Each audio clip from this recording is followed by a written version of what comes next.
কালকে 26,000 ক্যান্ডিডেটের চাকরি চলে গেছে। যারা স্কুলে গিয়েছিল তারা হয়তো ভাবতেও পারেনি যে আর কিছুক্ষণ পর থেকে তাদের আর চাকরিটা থাকবে না। যারা নিজেদের শিক্ষক বলে জানতো, শিক্ষিকা বলে জানতো, তারা হয়তো ভাবতেও পারেনি যে আর কিছুক্ষণ পর থেকে তাদের এই পরিচয়টা থাকবে না। যখন আশেপাশে এই ঘটনাগুলো দেখি না, বিং আ স্টুডেন্ট, আমার ভীষণ ভয় করে। আমার মনে হয় প্রত্যেকের ভয় করে যে এই যে আমরা খাচ্ছি, এই যে পড়াশোনা করছি, এই যে গার্জিয়ানদের এত টাকা নষ্ট করে পড়াশোনা করছি, আখিরে ফল কি হবে? আদৌ কি সেই ফলটা হবে যেই ফলটা আমরা চাইছি? এতদিন ধরে যারা চাকরি করছিল, যারা টিচার ছিল, যারা যোগ্য ছিল, তারা ভেবেছিল যে এক মুহূর্তে তাদের পায়ের তলা থেকে মাটি সরে যাবে, তাদের পরিচয়টা হারিয়ে যাবে।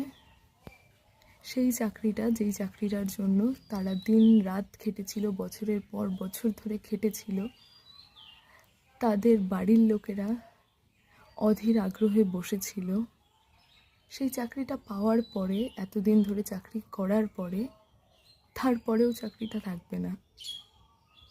একটা গ্রামে চোর ঢুকেছে, সেটা সবাই জানতো। পুলিশ চোরগুলোকে ধরতে পারল না, তাই জন্য পুরো গ্রামটাকেই জ্বালিয়ে দেওয়ার সিদ্ধান্ত নিল। সেই যে নিরীহ মানুষগুলো মারা পড়লো, তাদের কি হবে? সেই ছেলেটার কি হবে যেই ছেলেটা চাকরি পাওয়ার পরে বিয়ে করেছিল? সেই ছেলেটার কি হবে যে তার ফ্যামিলিতে একমাত্র আর্নিং মেম্বার ছিল? সেই মেয়েটার কি হবে যেই মেয়েটা তার পরিবারের দায়িত্ব নিজের কাঁধে তুলে নিয়েছিল? সেই সিঙ্গেল মাদারটার কি হবে যে পুরোটা নিজে সামলাচ্ছিল? তারা এখন কোথায় যাবে? এতদিন পরে সম্ভব আরও নতুন করে পরীক্ষা দেওয়া, আবার নতুন করে এক্সাম ক্র্যাক করা?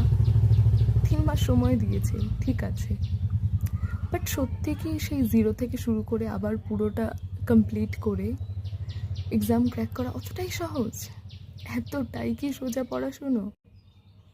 যারা সব কিছু জলাঞ্জলি দিয়ে, শখ আহ্লাদ সব কিছু ভুলে গিয়ে পড়ছিল, অর্জুনের চোখের মতো একটাই গোল বানিয়ে রেখেছিল, সেই চাকরিটা।